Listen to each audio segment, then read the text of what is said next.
Okay, hello, Willer here, and now I'm finally making my first video out of the Team Fortress 2 Pyros flaregun Airsoft replica project. And even though it's quite far along, I'm gonna show you a couple of stuff that I have been tinkering with. And first things first, how did I start it? First of all, I have a friend who has been playing Team Fortress 2 for a long time and enjoys the game a lot. So he asked me if I would be able to, as a gunsmith and now student in blacksmithing department, to do replica of Pyros flaregun, as he's mainly pyro. So I started with aluminium prototype, which is here. It was cast aluminium in my own backyard from scrap aluminium that I found, and I deemed that it's good enough for a prototype, and it was working, but it missed a handle and it was not that easy to weld cast aluminium, especially that it was really crappy quality. So now that I was able to start the progress again and make it from good materials, then first of all, the barrel. It is, let me check, I have here measures. It is around 21 centimeters long with radius of 8 in here. The flange part was CNC turned in CNC lathe, and the barrel I just turned it in a lathe, manual one. And after that I was making sure that the barrel is gonna sit flat on the body of the gun. So I made what is it called? Flat surface in the middle to also center everything.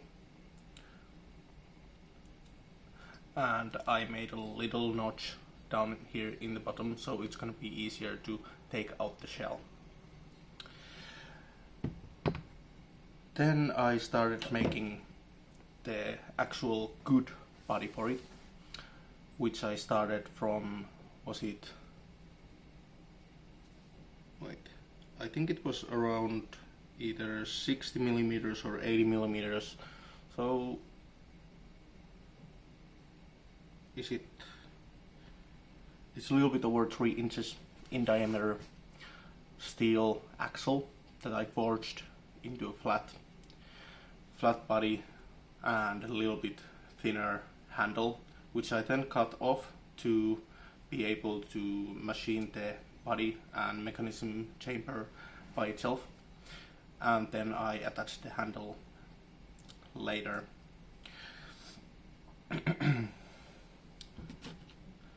Then I made the backing plate, which is also made out of steel axle. This was, I think, out of 50 millimeters, so around 2-inch diameter steel axle. I made special little pieces to hold the piece in a lathe, so I was able to get the shape that I wanted.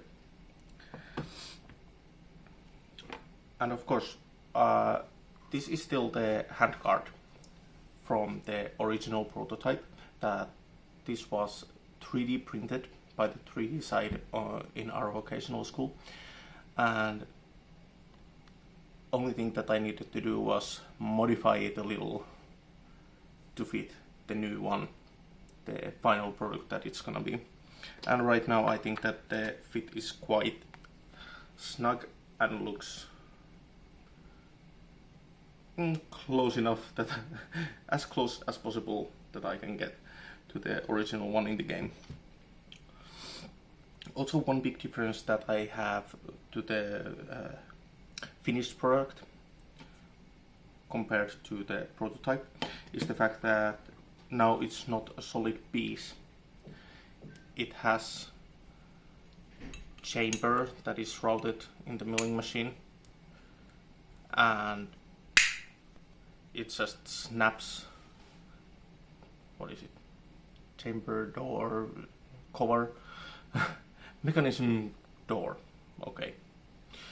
It snaps in place and it's secured with a little flathead screw, which is also grounded off a little on the side, so every time if you need to take it apart, you always know that it's good tightness when it's going back to its original place. It's gonna be easy for the user, and only reasons that I would even think that someone would need to take it apart is if it got wet, because I'm not sure if I'm gonna be ever able to make this in a way that I could coat the insides, or at least I haven't figured out yet how to do it. So that's the only flaw in my books for it. Let me now show you. I just need to check, because every screw has its own place, because they have been fitted weirdly, let's say. So even these screws that are gonna hold the backing plate, they are different from each other in a couple different measurements, so it's not gonna work the same if you're gonna switch them around.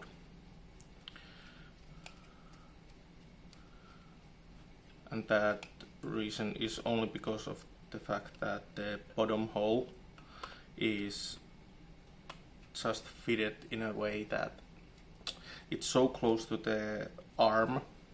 I'm gonna show you soon. This hole is so close to the arm that it would be almost impossible to get good machined thread behind this. So I needed to do it with hand drill, so it's not perfect. But it's good enough, I would say. It's gonna hold, and I think that that's the most important thing. Also, the next difference to the prototype that I made is the, what is it, hinge in here, where the barrel is gonna be attached.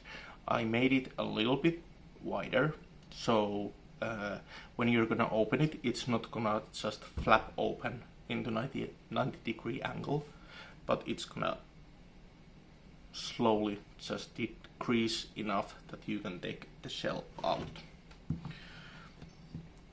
Also, the hole, which has the pin in, which I'm putting there right now, the hole is larger than in the prototype.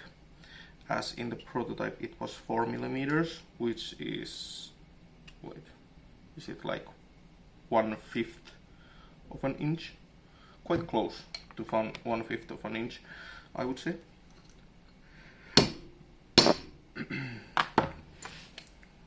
But now it's 6 millimeters, which is pretty much the same size as a BB for Airsoft. Okay. Apparently I'm having some difficulties getting this pin in its place, but I think that it's good enough in its place. Okay. So the next thing's next. First things first, and next things next. Next, what I'm gonna start to do with it is to redesign the trigger, as I'm gonna put some sort of a trigger safety to this one. So I'm gonna put somewhere here a little lever that you can put either up or down, which is then gonna catch on a little notch that is gonna be right here. Then it's not gonna be able to move forward. And of course then there is the pin that it's gonna be spring loaded in the opposite direction, so it's never gonna click like in a gun, because also then it would make it illegal for me to do. But it's just pushed against the spring, so it's also safer. There is no way that it's gonna fire the gun out of dropping the whole gun or something. So, trigger, then the closing mechanism. Here you can see a little bit of some grooves. I'm gonna weld here semi-thin, maybe 4 millimeters, like a little bit under 1/4 of an inch thick piece. That is then gonna extend a little over the backing plate. And when it's gonna come down from here, where is normally the hammer is gonna work as a barrel release. It's gonna be spring loaded, so you can close it without touching anything. Then you need to always pull it back to open it. And as I told you before about the arm and the extra pieces and extra material there, this is the maximum amount that it's gonna open. So it's not gonna break the axle in here, because it's gonna open as far as it can or anything. And I think that this is completely enough to take out the shell, which is 40mm airsoft grenade launcher grenade. Please tell me what you think. Thank you for all of your support and interest in the project. If you want me to make a new video of it, when it's gonna be further along or even ready, please let me know. And if you guys are interested, I might be able to also put out some measurements and blueprints for it. So if one of you guys wants to either make it on your own or order it from some machine shop, that's gonna cost though, then it would be available for you. But that's in the future. Now the progress is what it is, and I hope that it's gonna be ready tomorrow or day after completely. Have a good one. Bye.